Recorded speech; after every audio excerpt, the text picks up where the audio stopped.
નમસ્તે દર્શક મિત્રો, લાવરી ફિલ્મ્સમાંથી હું અજ્ઞાતવાસી વિજય આપ સૌનું ફરીથી સ્વાગત કરું છું. મળવા જેવા માણસ સિરીઝમાં આપણે દર વખતે કોઈ વિશેષ વ્યક્તિનો પરિચય મેળવતા હોઈએ છીએ. એવા જ એક વિશેષ વ્યક્તિ આજે આપણા સ્ટુડિયોમાં ઉપસ્થિત છે, શ્રી હાર્દિકભાઈ ચાચડ. હાર્દિકભાઈ ચાચડ પોતે ભૂતકાળમાં ક્લાસ 2 ઓફિસર તરીકે પોતાની ફરજ બજાવી રહ્યા હતા સુરત એસએમસીમાં, અને જોબ છોડીને તેઓ પોતાની પર્સનલ ફર્મ શરૂ કરી છે. એમનું નામ છે ગીઝા આર્કિટેક્ટ.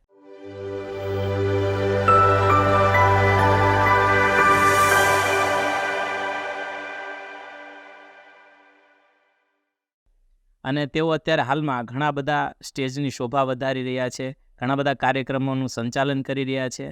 તો શું છે એમનો વિશેષ પરિચય અને શું છે એમની જર્ની, આપણે એમની પાસેથી જ જાણીએ, હાર્દિકભાઈ પાસેથી. નમસ્તે હાર્દિકભાઈ. નમસ્કાર વિજયભાઈ. અમારા દર્શક મિત્રોને તમારો પરિચય આપી તમારી જર્ની વિશે જણાવશો? હા, ચોક્કસ વિજયભાઈ. જી. પહેલાં તો હું તમારા પ્રત્યે કૃતજ્ઞતા વ્યક્ત કરીશ, કેમ કે આજે જ્યારે માણસ એકલો ટૂલો થઈ રહ્યો છે, એટલે કે કોઈને મળવામાં માનતો નથી, એવા સમયમાં જ્યારે તમે અમને મળવા જેવા માન્યા ને, એ જ અમારા પ્રત્યે ખૂબ ધન્યતા અનુભવું છું. અને બીજું, તમે વિશેષ શબ્દ વાપર્યો. અમે કોઈ વિશેષ નથી, અમે તો એક સામાન્ય માણસ છીએ. મારું નામ હાર્દિક ચાચડ છે. ગીસા આર્કિટેક્ટ નામે હું ફર્મ ચલાવું છું, જેની અંદર અમે architecture, planning, designing, interior design સંબંધિત સર્વિસીસ અમે પૂરી પાડીએ છીએ. બહુ સરસ હાર્દિકભાઈ. તમને મેં તમારો પરિચય આપતા કહ્યું કે તમે ક્લાસ 2 ઓફિસર તરીકેની જે ફરજ બજાવી રહ્યા હતા, પછી તમે જોબ છોડી. તો આ એક કઠણ નિર્ણય જેને કહેવાય, તો આવો નિર્ણય તમે કેમ લીધો? હવે બહુ ઇન્ટરેસ્ટિંગ સ્ટોરી છે. તો અત્યારનો સમય એવો છે કે લોકો ગવર્મેન્ટ જોબ પાછળ ગાંડા થઈ ગયા છે. લોકો 5-5 વર્ષ સુધી મહેનત કરે છે. અને ત્યારે હું તો ઈશ્વરની કૃપા જ માનીશ કે મને જ્યારે એસએમસીમાં ઇન્ટરવ્યૂ, એક્ઝામ્સ આપીને હું ક્વોલિફાય થયો અને મેં એમાં જોઈન કર્યું. લગભગ 2.5 વર્ષ સુધી મેં સુરત મહાનગરપાલિકામાં આસિસ્ટન્ટ ટાઉન પ્લાનર તરીકે ફરજ બજાવી. પરંતુ આ ફરજ દરમિયાન જ્યારે તમે ગવર્મેન્ટમાં કે સેમી ગવર્મેન્ટમાં હો ને, તો થોડુંક લિમિટેશન્સ તમારી આવતી હોય છે. જી. અને અમે તો ઉડવાવાળા પંખી હતા, અમારે તો ઉડવું હતું. એટલા માટે છેલ્લે નિર્ણય લીધો કે હવે આપણે આ સર્વિસ છે છોડીને કંઈક નવું ઇનિશિયેટિવ, કંઈક નવું આપણું પોતાના પગ પર થઈને આપણે બીજાને રોજગારી આપીએ ને, એવું કંઈક અમારો વિચાર હતો. એટલા માટે મેં રિઝાઇન આપ્યું હતું. બહુ સરસ વાત કરી તમે કે એક પંખી હોય એને પાંજરામાં બહુ જાજો સમય આપણે પૂરી ના શકીએ, એમને ઉડવા માટે ખુલ્લું આકાશ જોઈએ. પણ હવે આજે જોબની જે તમારી પોસ્ટ હતી, એ પોસ્ટ લેવા માટે ઘણા ટેબલ નીચે આમ તેમ કરીને લાગવગ લગાડીને પણ લોકો પેલું જોબ મેળવતા હોય છે. તો આવા સમયે તમને જોબ મળી ગઈ, તમારી લાયકાતે તમને જોબ મળી હતી, તો આ જોબ તમે જ્યારે છોડી તો તમારા સમાજ કે ઘર પરિવાર તરફથી તમને કેવો પ્રતિસાદ મળ્યો? આપનું શરૂઆતનું વાક્ય બહુ સાચું છે કે લોકો ગવર્મેન્ટમાં આ ટાઈપની જોબ્સ લેવા માટે તલપાપડ હોય છે, ઘણી બધી ભલામણો કરતા હોય છે, ઘણા બધા રસ્તાઓ અપનાવતા હોય છે. પરંતુ ત્યારે આ જોબ મળી તે બહુ મારું ઈશ્વર અને માતા પિતાની કૃપા માનું છું. પણ જ્યારે તમે કોઈ પોસ્ટ પર હોવ અને એને છોડવાનો જ્યારે સમય આવે ને, એ થોડો કપરો હોય છે. પરંતુ મેં મક્કમ મનોબળે મેં નિર્ણય કરેલો જ હતો કે મારે આ છોડવું છે. પરંતુ અને મારો પરિવાર પણ મારી સાથે હંમેશા રહેતો હોય છે. મારા મમ્મી પપ્પા અને આખું પૂરું ફેમિલી, મારી વાઈફ છે, બધા જ મારા સપોર્ટ્સમાં હતા કે કંઈ વાંધો નહીં, તમને જે ઠીક લાગે તમે નિર્ણય લો, અને તમે જે નિર્ણય લેશો ને એ સાચો જ હશે. પરંતુ અમુક લોકો છે, અથવા તો મારી આસપાસ જ્યારે હું સુરત મહાનગરપાલિકાના અન્ય કર્મચારીઓ છે, અધિકારીશ્રીઓ છે, ત્યારે એમને બહુ શોખ લાગ્યો કે લોકો અહીંયા આવવા માટે તલપાપડ થતા હોય છે, ઘણું બધું કઠિનાઈઓ વેઠતા હોય છે, અને બધાને ત્યારે માંડ ચાન્સ મળતો હોય છે, અને તમે આટલું મળેલું તમે આજે છોડી રહ્યા છો. પરંતુ આપણા મનમાં જે નક્કી કર્યું હોય છે ને, એ હું તો કહું ધાર્યું કરવું જ જોઈએ, કેમ કે એ જ તમને કંઈક આગળના લેવલ પર, આગળના સ્ટેજ પર પહોંચાડતું હોય છે. અને મને અત્યારે ખૂબ આનંદ થાય છે કે મેં જે નિર્ણય લીધો હતો ને, અત્યારે ખૂબ સાચો ઠર્યો છે, અને મને મારી જીવનમાં અત્યારે ખૂબ સંતોષ છે. અને મારી સાથેના જે કર્મચારીઓ, મિત્રો હતા ને, એ પણ અત્યારે એમ કહે છે કે હાર્દિકભાઈ, તમે બહુ સારો નિર્ણય લીધો છે, અને તમે જે કંઈ છો, જે કંઈ કરી રહ્યા છો, એ આ તમારા નિર્ણયના લીધે જ કરી રહ્યા છો. જી, બહુ સરસ વાત કરી. પછી આ જે જોબ તમે છોડી અને પછી તમે તમારી પોતાની ફર્મ શરૂ કરી ગીસા આર્કિટેક્ટના નામથી. તો આ ગીસા નામ શું રેપ્રેઝન્ટ કરે છે, અને તમને આવું નામ રાખવાનો વિચાર કેમ આવ્યો, એના વિશે જણાવશો? હા, પહેલેથી કંઈક નવું કરવાનું અથવા તો નવું કંઈક શીખવાનો શોખ તમારામાં પહેલેથી જ હતો. એટલે મારું ફિલ્ડ હતું. મારું છે ને માસ્ટર ડિગ્રી અર્બન પ્લાનિંગમાં છે. અચ્છા. એટલે અમારે કંઈક અર્બન પ્લાનિંગ તરફ આગળ વધવું હતું, તો એના માટે અમે આર્કિટેક્ચરલ ફર્મ્સ ચાલુ કરી, ગીસા આર્કિટેક્ટ નામે, અને સિવિલ પ્રોજેક્ટ કન્સલ્ટન્ટ. ગીસાનો એ છે ને ગ્રીક ભાષાનો શબ્દ છે. એનો મતલબ થાય છે ટુ ડેવલપ અથવા તો ટુ એન્જિનિયર. કંઈક નવું તમારે વિકાસ કરવું છે, નવું ડેવલપ કરવું હોય તો એના માટેનો શબ્દ આ રિપ્રેઝેન્ટ કરે છે. બરોબર. અને એની અંદર અમે અત્યારે architectural planning, designing, interior designs અને અપ્રુવલ સહિતના કામો અમે અમારી ટીમ વર્ક સાથે કરીએ છીએ. જી. બહુ સરસ. બહુ સરસ વાત કરી તમે. તમારું આજે અમે જોતા હોઈએ છીએ સોશિયલ મીડિયામાં ને એમાં કે તમે ઘણા બધા સ્ટેજની શોભા વધારતા હોય છો, ઘણા બધા કાર્યક્રમોનું સંચાલન કરતા હો છો. હું દર્શક મિત્રોને વાત જણાવતા મને આનંદ થાય છે અને હું ગર્વની લાગણી અનુભવું છું, કેમ કે હાર્દિકભાઈને મેં એઝ અ સ્ટુડન્ટ તરીકે જોયા હતા, પછી એઝ અ ઓફિસર તરીકે જોયા હતા, અને આજે પોતાની પ્રાઇવેટ ફર્મ ચલાવી રહ્યા છે ત્યારે જોઉં છું. અને સાથે સાથે મેં એમને ઘણા બધા સામાજિક કાર્યોમાં સેવા કરતા પણ જોયા છે. તો હાર્દિકભાઈ, તમારી આ જર્ની ક્યારથી શરૂ થઈ એના વિશે થોડું જણાવશો? હા, એ છે ને, જ્યારે મેં એસએમસીની જોબ છોડી એટલે ત્યારે અમને ખુલ્લું આકાશ મળી ગયું એવું હું તો અહેસાસ કરતો હતો. એટલે ત્યારે પછી મારા વાઈફનું બેબી શાવર હતું. એટલે મેં કીધું ને કે ભાઈ અમે કંઈક નવું કરવા માટે હંમેશા મારા મનમાં થનગનાટ તો હતો જ. એટલે ત્યારે મને એવો વિચાર આવ્યો કે આપણે કોઈ સામાજિક પ્રસંગો છે એને સાથે સાથે સેવાકીય પ્રવૃત્તિ સાથે જોડીએ તો એક સોનામાં સુગંધ વળી જાય. આપણે બી આત્મસંતોષ થાય અને લોકોને બી એક સારો સંદેશ મળે. એટલે ત્યારે અમે ઝરણા જાગૃતિના કે વિવિધ સમાજમાં રહેલી વિવિધ જે સમસ્યાઓ છે એના પ્રત્યે જાગૃતિ, ધારો કે નાણાકીય છે, કાયદાકીય છે, અને અલગ અલગ વક્તાઓ પણ ત્યાં આવ્યા હતા, અને એક રક્તદાન કેમ્પનું આયોજન કર્યું હતું જેની મીડિયાએ પણ ખૂબ સારી એવી નોંધ લીધી હતી. બસ એ કાર્ય કર્યું ને, અને ત્યારે અમે ખૂબ બધાને માનથી આવકાર્યા હતા. અને એવું કહેવાય છે ને કે તમે જેટલું માન આપો ને એટલું માન સન્માન તમને સામે મળતું હોય છે.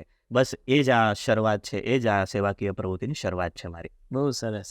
તો આ વિશેષમાં હજી તમે બીજી જે પણ પ્રવૃત્તિ કરી રહ્યા છો હાલમાં કે જેમાં નવા મિત્રો જોડાઈ શકે, કદાચ એના વિશે અવેર નથી, તો એવી પ્રવૃત્તિ વિશે માહિતી આપશો અમારા મિત્રો? હા, અત્યારે છે ને શ્રી સૌરાષ્ટ્ર પટેલ સેવા સમાજ દ્વારા અને એમના પ્રમુખ શ્રી કાનજીભાઈ ભાલાળા દ્વારા એક સરસ મજાના યુવાનો માટે અને યુવાનો કંઈક આગળ વધી શકે એના માટે ખૂબ સરસ મજાનો કાર્યક્રમ લોન્ચ કર્યો છે.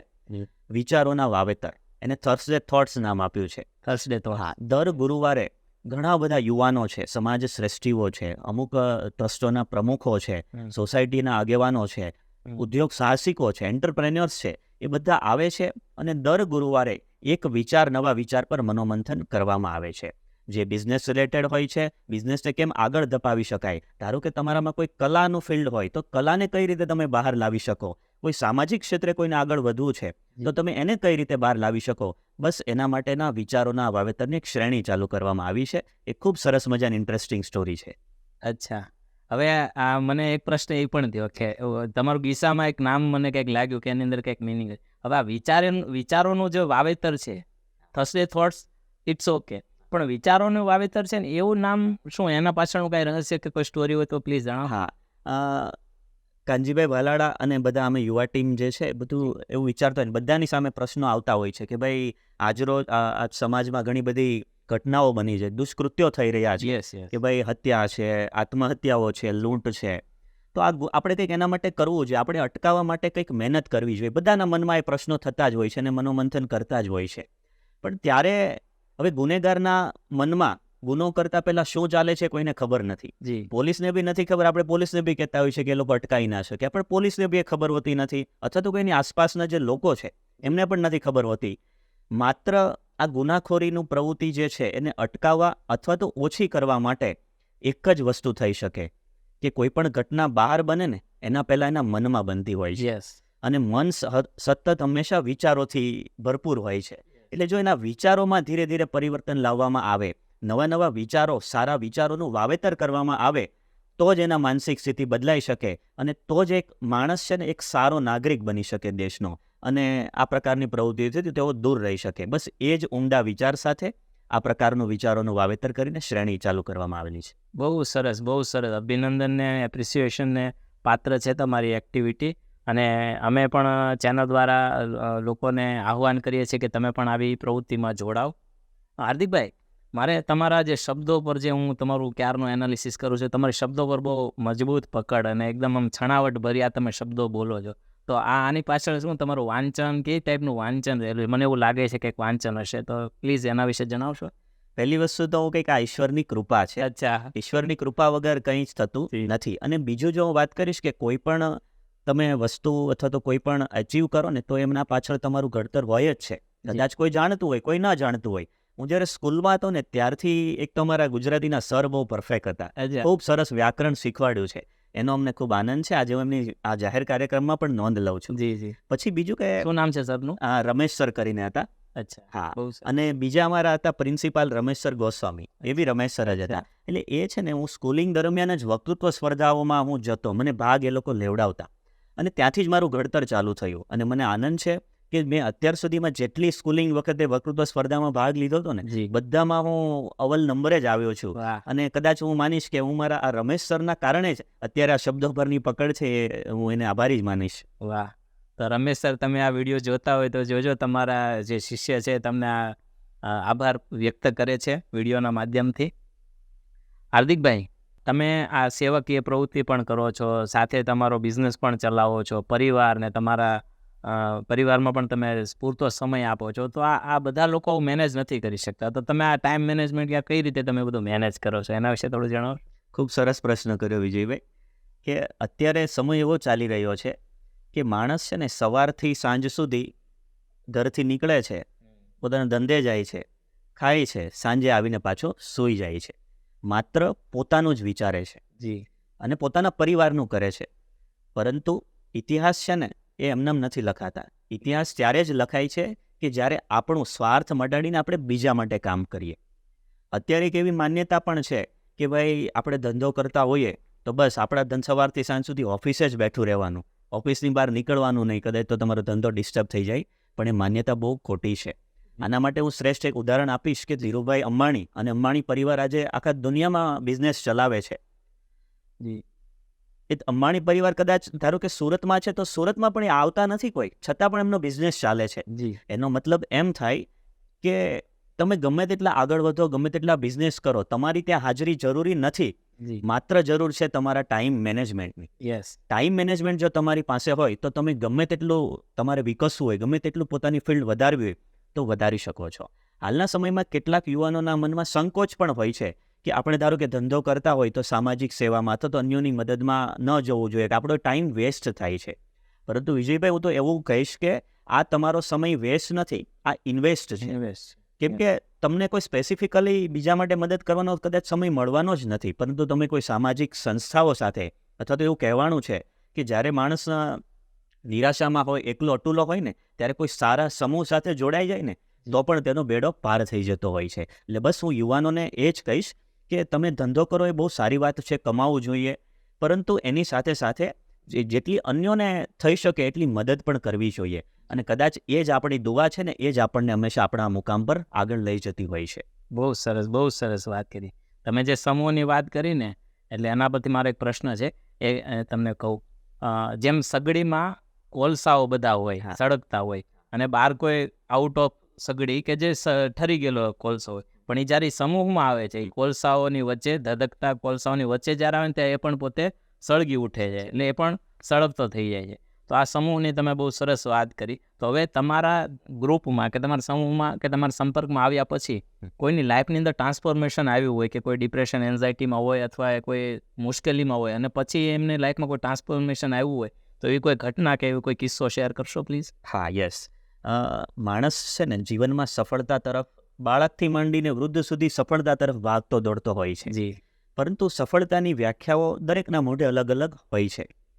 પરંતુ હું તો એવું કહીશ કે જીવનની અંદર જો તમે 3 પાસા બેલેન્સ કરો ને જી. તો કદાચ તમે સફળતાના માર્ગ પર આગળ વધી શકો. એક તો હેલ્થ, બીજું છે વેલ્થ અને હેપીનેસ. હેલ્થ, વેલ્થ અને હેપીનેસ. જી. હવે અમે આ વિચારોના વાવેતરમાં પણ અમારો મોટો આ જ છે, હેલ્થ, વેલ્થ અને હેપીનેસ. ધારો કે માણસ ગમે તેટલો આગળ વધે, ગમે એટલા પૈસા હોય, પરંતુ એનું જો શારીરિક સક્ષમતા ના હોય, કોઈ રોગમાં સપડાઈ જાય તો એ કદાચ એનો આગળ વધી શકતો નથી. પછી બીજી વસ્તુ એ છે, તમે ગમે એટલા હેલ્ધી હો પરંતુ પૈસા ના હોય, તાવડી ટેકો થઈ જતી હોય તો પણ એ શક્ય નથી, તો પણ તમે તમારા રસ્તા પર આગળ વધી ના શકો. જીવનમાં આગળ વધવા માટે, સફળ થવા માટે આ બંને વસ્તુ જરૂરી છે, હેલ્થ અને વેલ્થ. અને વિજયભાઈ, વેલ્થ અને હેલ્થ હશે ને તો ઓટોમેટિક હેપીનેસ તો આવવાની જ છે. કેમ કે તમારા પાસે પૈસા હશે, તમે જે ધારો એ લઈ શકશો. અને અન્યોને આપી શકશો અને તમારું જે મેનેજમેન્ટ છે પૂરું સરસ રીતે થઈ જશે. એટલે આ હેલ્થ, વેલ્થ અને હેપીનેસના મોટોને લઈને જ્યારે અમે આગળ વધી રહ્યા છીએ ત્યારે કેટલા બધા એવા યુવાનો છે, ખુદ હું પણ આ ઇનિશિયેટિવ સાથે જોડાઈને હું પણ, એવું કહેવાય છે ને કે ભાઈ બીજાને ઉપદેશ આપતા પહેલા પોતે પાલન કરવું પડે, એટલે અમે પણ આ પાલન કરવા લાગ્યા છીએ અને આ માર્ગ પર આગળ વધીએ છીએ. તો ઘણા બધા યુવાનોમાં એ પછી બિઝનેસ હોય, પોતાની હેલ્થ પ્રત્યેની અવેરનેસ હોય, તેમાં ઘણા બધા આગળ આવ્યા છે અને માનસિક તણાવ પર ઘણા બધા લોકોનો દૂર થયો છે અને લોકોએ પોતાના જીવનમાં ઘણા બધા ઇનિશિયેટિવ લેવાના પણ ચાલુ કર્યા છે. હું એક મારા મિત્ર જ છે, મારી સોસાયટીમાં જ રહે છે, એ મારી સાથે જ હોય છે, પરંતુ ક્યારેય એને આજ દિન સુધી બુક વાંચી નહોતી. અચ્છા. આમ હું એમને સાથે રહીને અમે જે આ બુકની વાતો કરતા હોય, આ સ્ટોરીઓની અમુક કોઈની વાતો કરતો હોય, મોટિવેશનની વાતો કરતો હોય, તો મને અત્યારે ખૂબ આનંદ થાય છે કે એક અઠવાડિયામાં એક બુક મારી પાસે મંગાવે છે કે હાર્દિકભાઈ તમે આ બુક લાવી દો, અથવા આ મને ક્યાંથી મળશે, અથવા તો મને નામ સજેસ્ટ કરો. તો એ મને ખૂબ આનંદ છે કે અમે જે આ કરી રહ્યા છીએ એ કંઈક સારા ટ્રેક પર, સફળતાના માર્ગ પર છીએ, એનો આનંદ છે. વાહ, બહુ સરસ. હાર્દિકભાઈ, આપણે સાંભળ્યું છે કે જ્યારે તમે ફૂલો વહેંચવા નીકળો છો તો વહેંચતા આપણા હાથમાં સુગંધ રહી જતી હોય છે, અને તમે એવી જ રીતે કે જ્યારે બીજા લોકોની લાઈફમાં જ્યારે કોન્ટ્રીબ્યુટ કરો છો, હેપીનેસ ફેલાવો છો, ત્યારે તમારી લાઈફમાં પણ એક હેલ્થ ને વેલ્થ તો છે, પણ સાથે નવો હેપીનેસનો પણ સંચાર થતો હોય છે. બહુ સરસ. હાર્દિકભાઈ, તમારું એક જે બિઝનેસના પોઈન્ટ ઓફ વ્યૂથી આપણે જોઈએ કે બિઝનેસમાં તમે એક હાઉસ ફોર ઓલ એ એક નવું ઇનિશિયેટિવ લઈને આવ્યા છો, એના વિશે અમારા દર્શક મિત્રોને વાત કરશો પ્લીઝ? હા, એમાં શું છે, અમારું આર્કિટેક્ચર, પ્લાનિંગ, ઇન્ટિરિયર ડિઝાઇન એ સંબંધિત વર્ક છે. જી. માણસ મિડલ ક્લાસ અથવા તો અપર ક્લાસ જે માણસ છે ને, એ આ સર્વિસીસ અમારી લઈ શકતો હોય છે, કેમ કે કોઈ બંગલો બનાવવો હોય, કોઈ ફ્લેટ સારા બનાવતા હોય, તે અમારી ડિઝાઇન સર્વિસીસનો અમને પે કરી શકતો હોય છે. પરંતુ અમને એક વિચાર આવ્યો કે ભાઈ મિડલ ક્લાસ લોકો છે અને જે અપર ક્લાસના લોકો છે, ચાલો એને તો આપણે ખૂબ સારું એવું ઘર ડિઝાઇન, આસ્થેટિકલી, એન્વાયરમેન્ટલી ફ્રેન્ડલી હોય એવું બનાવી આપીશું, પરંતુ જે ગરીબ વર્ગ છે અથવા તો લોઅર મિડલ ક્લાસ છે, એમને પણ પોતાના નાના પ્લોટ્સ છે, નાના ફ્લેટ્સ લઈને પણ પોતાનું ઘરનું ઘર બનાવતા હોય છે. હવે એમને પણ સારું રહેવું હોય, સારી પરિસ્થિતિનું નિર્માણ તો એમને પણ જોઈતું જ હોય છે, એમના જ મનમાં પણ ઈચ્છા હોય જ છે, પરંતુ તે પોતાના આર્થિક તકલીફના લીધે એ અમારી જે સર્વિસ છે લઈ શકતા નહોતા. પરંતુ એવું કહેવાય છે કે જ્યારે તમે કોઈ બિઝનેસ કરતા હો ને, એમાં સાથે સેવાનો ભાવ હોય ને, તો ત્યારે તમે બિઝનેસ છે ને ખૂબ આગળ વધતો હોય છે અને તમારી સેવા સફળ થતી હોય છે. બસ એવા જ ભાવ સાથે અમે હાઉસ ફોર ઓલ નામનો અમારો એક ઇનિશિયેટિવ લોન્ચ કર્યો છે કે જેની અંદર જે મધ્યમ લોઅર મિડલ ક્લાસ છે અથવા તો ગરીબ વર્ગના લોકો છે કે જેઓ પોતાના પ્લોટ્સ, નાના પ્લોટ્સ છે અને નાના ફ્લેટ્સ ખરીદીને પોતાનું ઘર બનાવવા જઈ રહ્યા છે, ત્યારે અમે એમને ખૂબ નજીવા દરે પ્લાનિંગ, ડિઝાઇન અને ઇન્ટિરિયર ડિઝાઇનની સર્વિસ પૂરી પાડી રહ્યા છીએ. અને મને આનંદ છે કે ઘણા બધા લોકો અત્યારે અમારી સેવાનો લાભ લઈ રહ્યા છે અને અમને આશીર્વાદ આપી રહ્યા છે, એનો અમને વિશેષ ગૌરવ છે. બહુ સરસ, બહુ સરસ. એટલે સેવાની સાથે ધંધો, અને ધંધામાં પણ એક જાતની સેવા થઈ રહી છે, એક જાતની. યસ. એટલે આવું બહુ ઓછા લોકો કરતા હોય છે. બહુ સરસ તમે ઇનિશિયેટિવ લીધું છે, અને આમાં મારા દર્શક મિત્રોને આહ્વાન કરીએ છીએ કે તેઓ પણ હાર્દિકભાઈની આ સર્વિસનો લાભ લે.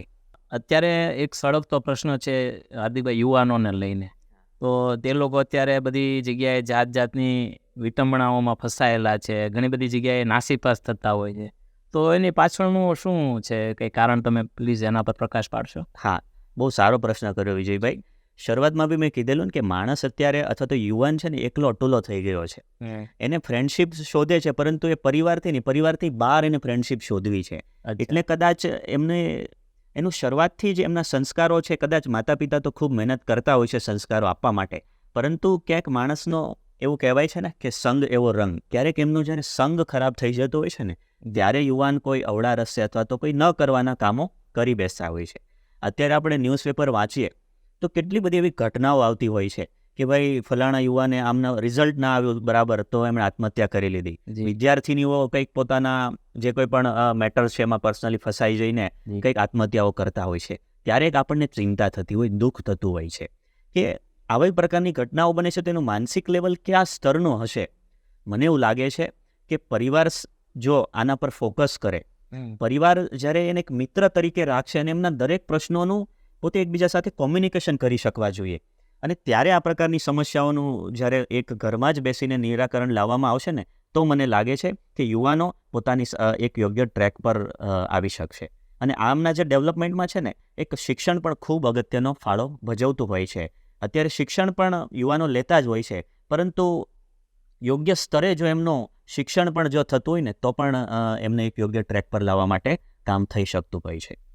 બહુ સરસ વાત કરી તમે હાર્દિકભાઈ. શિક્ષણ તો જરૂરી છે, પણ અત્યારે હવે લોકો સ્કૂલિંગને એટલું બધું પ્રાધાન્ય નથી આપતા. અધર એક્ટિવિટીઝમાં એટલા બધા લાગી ગયા છે, કરિક્યુલમ એક્ટિવિટીઝમાં ને એમાં.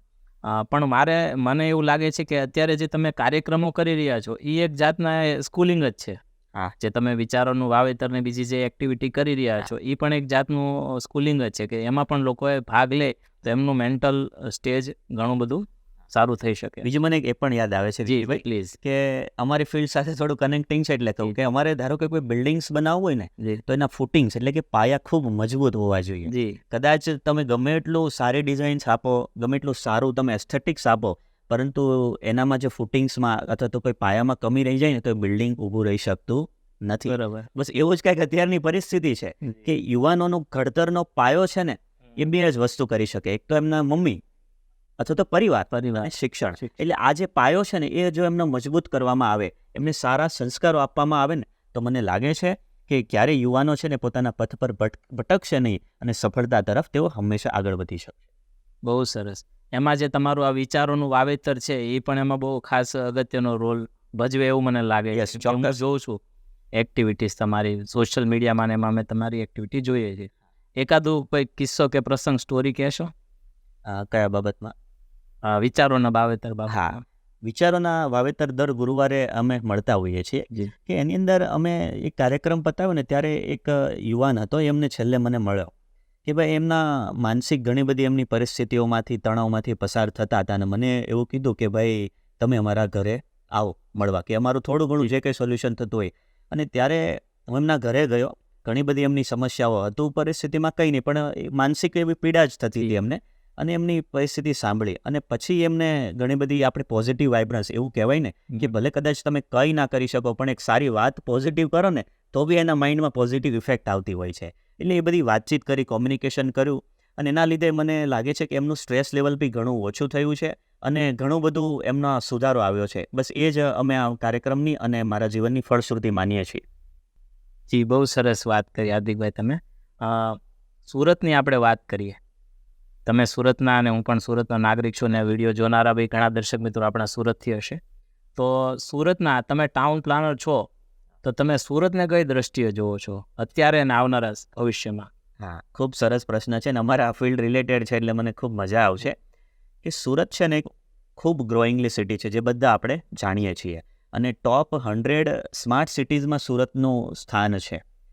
પણ આપણને એમ થાય કે ભાઈ સ્માર્ટ સિટી સુરત છે તો સ્માર્ટ કઈ રીતે કહેવાય? એટલે સ્માર્ટ વસ્તુ એવી છે કે ભાઈ આપણે ઇન્ફ્રાસ્ટ્રક્ચર લેવલે સ્માર્ટ હોઈએ, આપણે આપણી જે ડિજિટલાઇઝેશન જે સર્વિસીસ છે એના લેવલે સ્માર્ટ્સ હોય, આપણા જે રોડ રસ્તા છે એ બધું સ્માર્ટ્સ હોય, સાથે સાથે આપણો સ્વભાવ છે એ પણ સ્માર્ટ હોવો જોઈએ. કદાચ કોઈ ગવર્મેન્ટ ઇનિશિયેટિવ નવું લે તો તેને એક્સેપ્ટ કરવા માટેની આપણી સ્માર્ટનેસ હોવી જોઈએ. એ પણ મને એવું લાગે છે કે સ્માર્ટ છે. અને સ્માર્ટ સિટી તરફની આપણે જો દોડ તરફ આગળ વધતા હોઈએ તો સુરત અત્યારે ખૂબ જ રેપિડલી આગળ વધી રહ્યું છે. બુલેટ ટ્રેન્સ છે, મેટ્રો ટ્રેન્સ છે, આઉટર રિંગ રોડ છે, એ બધા જ પ્રોજેક્ટો ખૂબ ઝડપથી સુરત સિટીમાં આગળ વધી રહ્યા છે. બસ એટલે એવું કહી શકાય કે ટૂંક સમયમાં જ સુરત છે એ સમગ્ર ભારતમાં એક અગ્રીમ સિટીના, સ્માર્ટ સિટીના લેવલ છે હશે એવું મને લાગે છે. જી, બહુ સરસ વાત કરી તમે.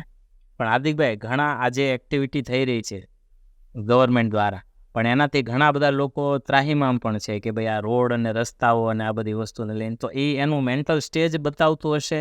મેન્ટલ સ્ટ્રેસના કારણે એ લોકો ગવર્મેન્ટને ક્રિટિસાઇઝ કરતા હશે કે શું હશે તમારા મતે?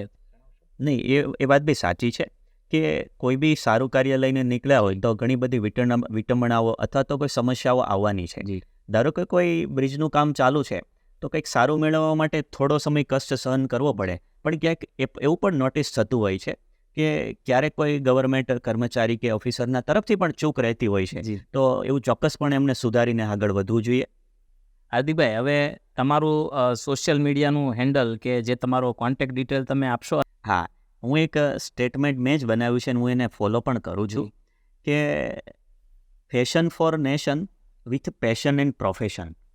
અત્યારે માણસ ઘણી બધા પ્રકારના ફેશનોથી આગળ વધતો હોય છે, પરંતુ તમે તમારા પેશન અને પ્રોફેશન એ બંનેને જો સાથે લઈને રાષ્ટ્રના કામ માટે, રાષ્ટ્રના વિકાસ માટે જો પેશન તરફ આગળ વધશો ને તો મને એવું લાગે કે ચોક્કસથી સફળતાનો માર્ગ કંડારી શકીશું.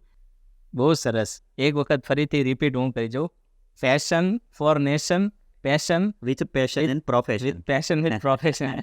બહુ સરસ મેસેજ આપ્યો તમે. હાર્દિકભાઈ, મારો એક પ્રશ્ન છે. અત્યારે આ કહેવાય કે ભાગદોડ ભરી જિંદગી, થકના મના હે, લોકો અત્યારે આમ હાડમારીવાળું જીવન જીવી રહ્યા છે, કંઈક થકાન અને તણાવ મહેસૂસ કરી રહ્યા છે. તો આવા વાતાવરણમાં તમે આટલું ઉત્સાહવાળું અને પ્રફુલ્લિત આવું કઈ રીતે તમે જીવી રહ્યા છો એમ, અને એની પ્રેરણા ક્યાંથી મળે છે, જરાક જણાવશો મારા દર્શક મિત્રો? બહુ સારો પ્રશ્ન છે. એક તો તમારો કોઈ લક્ષ્ય ગોલ હોય ને, તમે એક ગોલ સર કરવા માટે એકાગ્ર થઈને તમે આગળ વધો તો તમે એકદમ પીસફુલી અથવા તો કુલનેસ જે કહીને એ પ્રમાણે આગળ વધી શકો. બીજું હું એવું માનીશ કે પુસ્તકનું વાંચન છે ને જીવનમાં સારી ટેવો છે ને ખૂબ જરૂરી છે. એ પછી કોઈ પુસ્તક વાંચનની હોય, કોઈ પછી તમારા યોગાસનની હોય, અથવા તો કોઈ એક્સરસાઇઝ કરવાની હોય, અથવા તમને કોઈ ગાવાની ટેવ હોય, અથવા તો કોઈ તમારા અંદરની સ્કિલ્સ હોય એને બહાર લાવવી હોય, તો એ કોઈ પણ પ્રકારની નાની ટેવ છે ને એક તમને લેવલે પહોંચાડતું હોય છે. બીજું એવું પણ કહેવાયું છે કે જેનું વાણી, વર્તન અને વિચાર સારું હોય ને એ માણસ ગમે તે આગળ પહોંચી શકે છે. બસ આ બધી પ્રેરણા અમને અમારા વડીલો છે, હું તો ખાસ મારા પપ્પાનો પણ ઉલ્લેખ કરીશ કે એમને વિવેક બહુ શીખવાડ્યો છે. નાના હતા ત્યારથી જ એણે અમને બધાને મળાવ્યા છે, ને એટલે જ હું તો કહીશ કે આજે આ લય છે અમારો ત્યાંથી જ આવેલો છે. અને જીવનમાં પુસ્તક વાંચનનું અને સારા મોટિવેશન્સ સ્પીચો સાંભળવાનું ખૂબ મહત્ત્વ હોય છે. એટલે હું કદાચ આ પ્રકારનું જે આપનો પ્રશ્ન છે એનો જવાબમાં એક પુસ્તક છે એને જ હું જવાબદાર માનીશ કે એ અમારા જીવનમાં આગળ વધી શક્યું છે. બીજું એક ઘણા સમયથી હું એક નાની ક્લિપ્સો કે જે સારા સુવિચારોની એ પણ સોશિયલ મીડિયા, મારું યુટ્યુબ્સ ને ઇન્સ્ટાગ્રામ પર મૂકતો હોઉં છું, અને એમાં પણ ખૂબ સારો લોકોનો મને પ્રતિભાવ મળતો હોય છે. અને એમાં પણ લોકો નવા વિષયો મને સજેસ્ટ કરતા હોય છે કે તમે આના પર એક નાનો સુવિચાર બનાવીને ક્લિપ બનાવો. તો એ જે વસ્તુ છે ને એ આખો માહોલ બનાવતી હોય છે ને એ ખૂબ સારો પોઝિટિવ વાઇબ્રન્સ આપણને ઉત્પન્ન કરતું હોય છે. જી, બહુ સરસ. હાર્દિકભાઈ, તમે તમારા પપ્પાનો જિક્ર કર્યો, તો તમારા પિતાજીનું નામ જણાવશો અને તમારું ગામ? હા, હું મૂળ સૌરાષ્ટ્રના અમરેલી જિલ્લાના સાવરકુંડલા તાલુકાનો ખાલપર ગામનો વતની છું. મારા પપ્પાનું નામ નટવરભાઈ ચાંચડ છે. વાહ, બહુ સરસ. અને જે તમે આ ક્લિપની વાત કરી, તો આ ક્લિપ અને અમારા દર્શક મિત્રોમાંથી ઘણાને ક્યુરિયોસિટી થઈ હશે કે હવે હું હાર્દિકભાઈનું પેજ ફોલો કરું, તો તમારું ઇન્સ્ટાગ્રામ અને ફેસબુકનું હેન્ડલ જણાવશો પ્લીઝ? હા, ચોક્કસ. હાર્દિક ચાંચડ નામ આપ સર્ચ કરશો એટલે ઇન્સ્ટાગ્રામ છે, યુટ્યુબ છે કે ફેસબુક દરેક જગ્યાએ અવેલેબલ છું. જી. હાર્દિકભાઈ, તમે આ પુસ્તકની વાત કરી, પુસ્તકનું વાંચન જરૂરી છે, તો તમારું કોઈ ફેવરિટ પુસ્તક અને તમારો કોઈ આઈડલ હોય તો એના વિશે જણાવશો પ્લીઝ? હા, એક હું આઈડલ તો આપણા લોખંડી પુરુષ સરદાર વલ્લભભાઈ પટેલ સાહેબને માનો છું. જી. કેમ કે એમણે આપણને જીવનમાં જેટલા મેસેજ આપ્યા ને એટલા કોઈ નહીં આપ્યા હોય. જી. એટલે ખાસ તો હું એને જ આઈડલ, આપ બસ સૌ જાણો જ છો, એટલે હું એમને ખાસ આઈડલ માનું છું. કેમ કે કોઈ પણ વિકટ પરિસ્થિતિમાં, કેમ કે વિકટ પરિસ્થિતિ છે, સમસ્યાઓ તો મને પણ આવતી જ હોય છે, પરંતુ ત્યારે હું સરદાર સાહેબને યાદ કરું ને તો મને એવું લાગે છે કે એ બધી જ મારી વિકટ સમસ્યાઓ છે સોલ્વ થઈ જતી હોય છે. અને હા, સરદાર સાહેબનું નામ આવ્યું છે તો એક એ પણ નોંધ આપણે આપી દઉં કે અમે છે ને સરદારધામ તરફથી એક કાર્યક્રમ હતો, એમાં સરદાર સાહેબના જીવન ઉપર હા મને સરદાર દેખાય છે એક ડ્રામા પણ અમે ભજવ્યો હતો, અને એમાં સરદાર સાહેબનો રોલ મને મળ્યો હતો. એ પણ હું મારા જીવનને ધન્યતા અનુભવું. વાહ, બહુ સરસ. અને આપે બીજું એક પુસ્તકની પણ વાત કરી, તો એક પુસ્તક મને ખૂબ ગમ્યું છે, મેં હમણાં જ વાંચ્યું છે. અત્યાર સુધી તો ઘણા પુસ્તકો વાંચ્યા, પરંતુ હમણાં એક પુસ્તક રાજીવભાઈ ભલાણી દ્વારા, એ લેખક છે, રીચ લાઈફ કરીને પુસ્તક છે, કે તમારે સામાન્ય જીવનમાંથી રીચ લાઈફ તરફ, રીચ એટલે માત્ર પૈસાથી રીચ નહીં, દરેક બાબતમાં રીચ કઈ રીતે બની શકાય ને એમાં ખૂબ પ્રેક્ટિકલ ઉદાહરણો સાથે એમાં લખ્યું છે એમણે, અને એટલે મને એ પુસ્તક બહુ જ ગમે છે. લાસ્ટમાં એક યુવાનોને એક મેસેજ તમે આપવા માંગતા હોય તો પ્લીઝ? અત્યારે પરિસ્થિતિ એવી થઈ છે કે માણસને આગળ વધવું છે, પણ એ પોતે જાતે વધી શકતો નથી. એટલા માટે શું કે ભાઈ ભલામણોના રસ્તા અપનાવતા હોય છે. એટલે મારું તો એવું માનવું છે કે આપણે જ આગળ વધવા માટે ખુદ આપણે જ મહેનત કરવી પડશે, આપણે જ પ્રયત્નો કરવા પડશે, અને એવું કંઈક આપણે સ્થાન બનાવવું પડશે કે આપણી ભલામણો આપણે ના કરવી પડે, એ બીજા કરે, અને જેથી કરીને તમે આગળ આવો. બસ એવા પ્રકારનો એક મેસેજ મારે આપવો છે. અને બીજું એક એવું પણ કહેવું છે કે માણસને છે ને માંગવાથી કંઈ નથી મળતું. આજનો માણસ અથવા આજનો યુવાન ઘણું બધું માંગતા, ઈશ્વર પાસે પણ માંગતા હોય છે, પરંતુ માંગવાથી કંઈ મળતું નથી. જો મેળવવું હોય તો લાયકાત કેળવવી પડે. બસ એ લાયકાત કેળવવામાં લાગી જઈએ ને તો ઓટોમેટિક તમારી પાસે બધું જ આવવા લાગશે. બસ એ જ આજના યુવાનોને મેસેજ છે.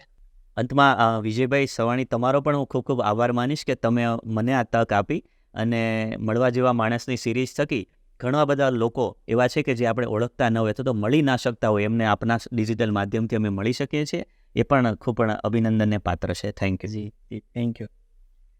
દર્શક મિત્રો, તો આ હતા હાર્દિકભાઈ ચાંચડ આપણી સાથે ઉપસ્થિત, જેઓ ક્લાસ 2 ઓફિસર તરીકે પોતાની ફરજ બજાવી રહ્યા હતા. આજે ગીસા આર્કિટેક્ટ નામથી પોતાની ફર્મ ચલાવી રહ્યા છે અને ખૂબ જ ઉમદા વિચારોનું વાવેતર તેઓ કરી રહ્યા છે. તો આપણે ખૂબ જ ગર્વની લાગણી અનુભવીએ છીએ કે આવા વૈચારિક સમૃદ્ધિ ધરાવતા વ્યક્તિઓ આપણા સાથે જોડાય છે અને એમના વિચારો આપણી સાથે શેર કરે છે. તો આપણે આભાર માનીએ હાર્દિકભાઈનો. થેન્ક યુ હાર્દિકભાઈ. ખૂબ ખૂબ આભાર. Thank you.